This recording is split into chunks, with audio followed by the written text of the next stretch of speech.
Market లో invest చేసి మీ డబ్బులు డబుల్ చేసుకోవాలనుకుంటున్నారా? సుందరరామిరెడ్డి గారి లైవ్ సెమినార్ కి అటెండ్ అవ్వండి.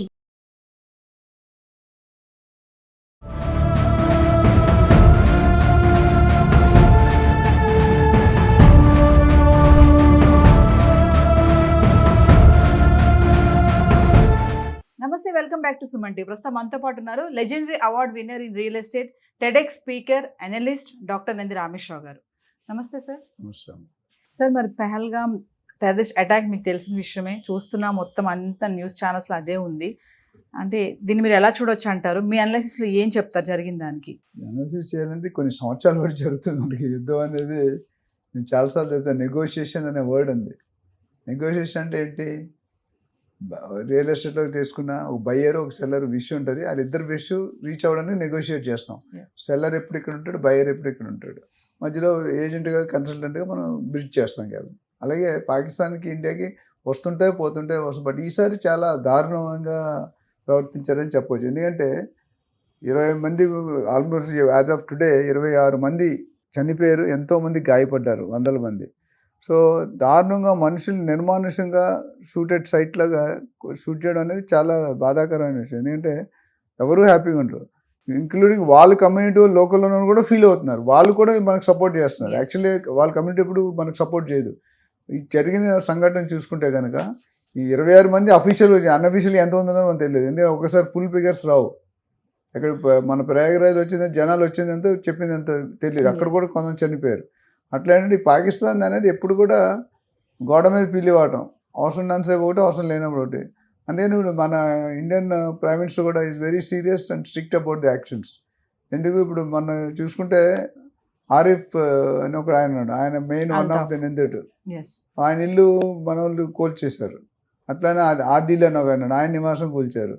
సో ఇప్పుడు ఇండియా పాకిస్తాన్ చూసుకుంటే మన స్ట్రెంగ్త్ ఎక్కువ ఉంది, మన వాళ్ళు వాడుకోవట్లేదు. స్లోగా ఎందుకు వాడడం అని మనం వాడడం అంటూ మొదలు పెడితే దాని బ్యాక్అవుట్ ఉండదు. ఆల్రెడీ మన బలగాలు ఎయిర్ ఫోర్స్ నుండి నేవీ షిప్ దగ్గర నుండి ఆర్మీ వరకు అందరూ స్పెషల్గా రెడీ చేస్తున్న బెటాలియన్స్ వెళ్తున్నాయి. అట్లానే బార్డర్ సిక్ బిఎస్ఎఫ్ కానీ సిఐఎస్ఎఫ్ కానీ వీళ్ళు కూడా ఉన్నారు. చాలా పారామిలిటరీ అందరినీ కూడా రెడీగా పెట్టారు. వాళ్ళు ఎక్కువ ముందు వెనక తోకూపారు అనుకోండి మొత్తం స్మాష్ చేస్తారు.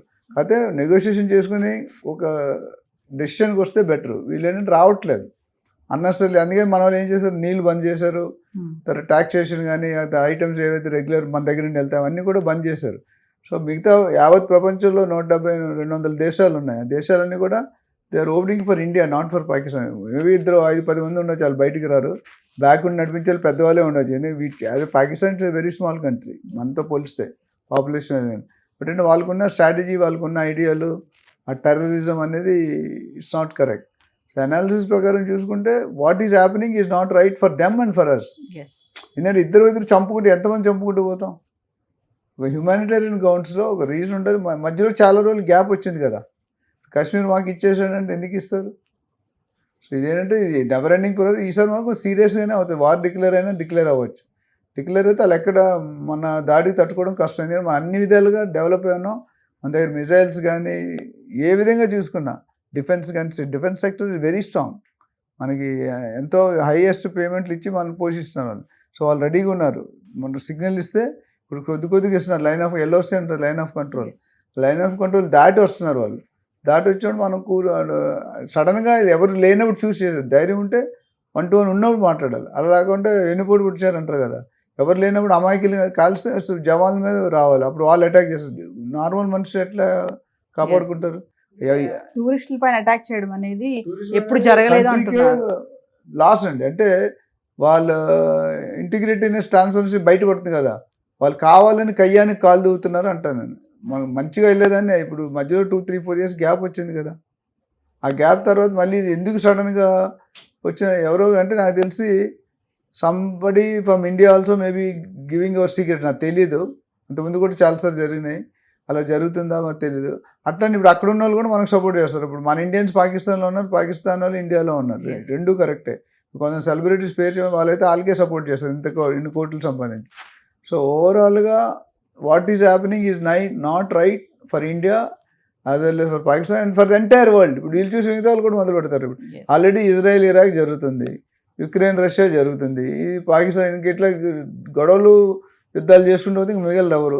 At the end of the day 0 level అయిపోద్ది, పాపులేషన్ అనేది తగ్గిపోతుంది. ఇంకా సార్ మరి హైదరాబాద్లో ఉన్నటువంటి ఎవరైతే పాకిస్తానీలు ఉన్నారో అందరినీ కూడా బ్యాక్ వెళ్ళిపోవాలి 48 అవర్స్లో అన్నమాట, టైం కూడా వస్తుంది, ఇంకా వీసా అయిపోయిన వాళ్ళు కూడా ఉంటున్నారంట, వాళ్ళందరినీ కూడా అదే వెళ్ళిపోమంటారు. వాళ్ళు ఏంటంటే ఇండియాలోనే ఉండి ప్లాన్ చేస్తారు టెర్రరిజం. మెయిన్ బాస్ అక్కడ ఉంటాడు, ఆయన కూడా ఆల్రెడీ చంపేస్తారు అనుకుంటున్నా, తెలుసా మెయిన్ పర్సన్ అల్తాఫ్ కూడా ఐ థింక్ ఆల్రెడీ ఖతం చేశారు. ఇంకా ఆ ఇష్యూకి సంబంధించిన ఎవరిని వదలరు మన వాళ్ళు. సర్వే చాలా, మన army is very strong, air force is strong, navy అంటే నీళ్ళ నుండి ఎయిర్ వరకు అన్ని రకాలుగా మనం డెవలప్ అయ్యి ఉన్నాం. అది కానీ ఒకసారి సీరియస్ తీసుకుంటే పాకిస్తాన్ విల్ బి నోవేర్, అది చూసుకోవాలన్నమాట. కానీ అది చేసే పద్ధతి ఎందుకు చేస్తున్నారనేది ఇప్పటికీ తెలియదు. వాళ్ళకి ఇండివిజువల్ టార్గెట్స్ ఉంటాయి. వాళ్ళకి టెర్రరిజం అంటే ఏంటంటే ఫ్రస్ట్రేట్ అయ్యి ఉంటారు వాళ్ళు. ఆ ఫ్రస్ట్రేట్ అయ్యి అది ఎవరు దొరికితే వాడు చంపేస్తున్నారు. ఒక ఆర్డర్ యుద్ధం డిక్లేర్ చేసి, ఇప్పుడు మహాభారతం యుద్ధాలు డిక్లేర్ చేసుకొని చేస్తారు. ఇక్కడ అలా లేదు, ఎవడు పడితే వాడు ఇష్టం లేపేస్తే ఓవర్ నైట్, విచ్ ఈజ్ అంటే చాలా బాధాకరమైన విషయం. దాని గురించి మాట్లాడాలంటేనే ఇబ్బంది అంటే. ఇక్కడ మతం కూడా చూస్తున్నారు సార్, నువ్వు హిందువా ముస్లిమా అని అడిగి మరి చంపినప్పుడు నేను చూసిన టీవీ న్యూస్లో చూశాను. చంపినప్పుడు ఏంటంటే నువ్వు బురకా ఎత్తి కానీ లేకపోతే మనిషిని పడుకుని లేపి నీ పేరేంటి, నీ ఏ మతం హిందూ అనగానే చంపేస్తున్నారు. అది తప్పు కదా. అది హిందూ అయినా మనిషే, పాకిస్తాన్ అయినా మనిషే, ముస్లిం అయినా మనిషి, ఎవరైనా మనిషే. It's not very going well. ఓవరాల్గా అంటే మన ఇండియన్ నుంచి సార్ వాళ్ళకి ఎట్లాంటి హెల్ప్ ఉంటుందంటారు? ఇప్పుడు 20 మంది చనిపోయారు, మరి వాళ్ళ మాటలు వింటే చాలా బాధాకరంగానే ఉంది. తండ్రిని కోల్పోయిన పిల్లలు ఉన్నారు, మరి భర్తను కోల్పోయిన భార్య ఉంది, కొత్తగా పెళ్ళైన జంటలు కూడా ఉన్నారు. ఇదంతా ఒకసారి వాళ్ళు ఏం చెప్తారు దీని గురించి? అంటే government will take care, but పోయిన మనిషి అయితే రాడు కదండి. ఎంత సపోర్ట్, ఫైనాన్షియల్ సపోర్ట్ ఇవ్వడం. జనరల్గా ఇలాంటి ఇష్యూలు అయినప్పుడు ఏంటంటే మీకు గవర్నమెంట్ కొన్ని ఎక్స్ట్రాస్ ప్రకటిస్తుంది, 25 లక్షలు 50 లక్షలు అని. అట్లానే జాబ్స్ ఇస్తారు, పిల్లలు ఉంటే చదివిస్తారు. ఇవన్నీ అంతకుముందు కూడా government is taking right care of them. But అది prevention is better than cure. ఇప్పుడు మనకు బుద్ధి వచ్చిన ఇటు పైన ఎప్పుడు కూడా నెగ్లెక్ట్ చేయకూడదు, లైట్గా తీసుకోకూడదు. ఏ మూమెంట్లోనే రావచ్చు అని 24/7 ఆల్రెడీ చేస్తారు మన సైనికులందరూ కూడా. ఇంకొద్దిగా స్ట్రిక్ట్ చేసి ఈ ఏదైతే కోల్పోయారో 20, 30, రేపొద్దు 30, 40, 50 కూడా వెళ్ళొచ్చు. కొన్ని రోజులు రోజుకి ఒక్కొక్కరు ఇద్దరు పోతున్నారు, ఎవ్రీడే పెరుగుతున్నారు. ఓవరాల్గా ఏంటంటే ఎవరైతే ఎఫెక్ట్ అయ్యారో ఈ యుద్ధంలో, ఈ ప్రాసెస్లో, వాళ్ళకి నాకు తెలిసి government will definitely give them some support so that they will survive. చదువులు కావచ్చు, పెళ్లి కావచ్చు, ఉద్యోగాలు కావచ్చు, ఫంక్షన్లు కావచ్చు, ఏ విధంగా కూడా ఎంతవరకు సాయం చేయగలరో అంతవరకు సాయం చేస్తారు. ఇప్పుడు మనం చిన్న తుఫాన్ వస్తేనే సాయం చేస్తున్నారు.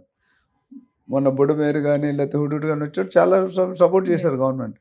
అట్లని వీళ్ళు కూడా సపోర్ట్ డెఫినెట్గా చేస్తారు, చేయాల్సిందే, వేరే రూల్. ఎందుకంటే గవర్నమెంట్ కూడా స్టేబుల్ గవర్నమెంట్ ఉంది, మెజారిటీ గవర్నమెంట్ ఉంది, వాళ్ళు తీసుకునే డెసిషన్ ఎవరు కాదు. ఇలాంటి విషయాలు అందరూ వెదర్ కాంగ్రెస్, బీజేపీ, టీఆర్ఎస్ కూడా అందరూ ఏకవచంగా ఒకటే అంటే యూనిఫామ్ యునైటెడ్గా ఉన్నారు. ఇందులో అపోజిషన్ రాజకీయాలు మాట్లాడలేదు, అదొక ప్లస్ పాయింట్. ఆ విధంగా చూసుకొని సపోర్ట్ చేస్తే బెటర్. Thank you.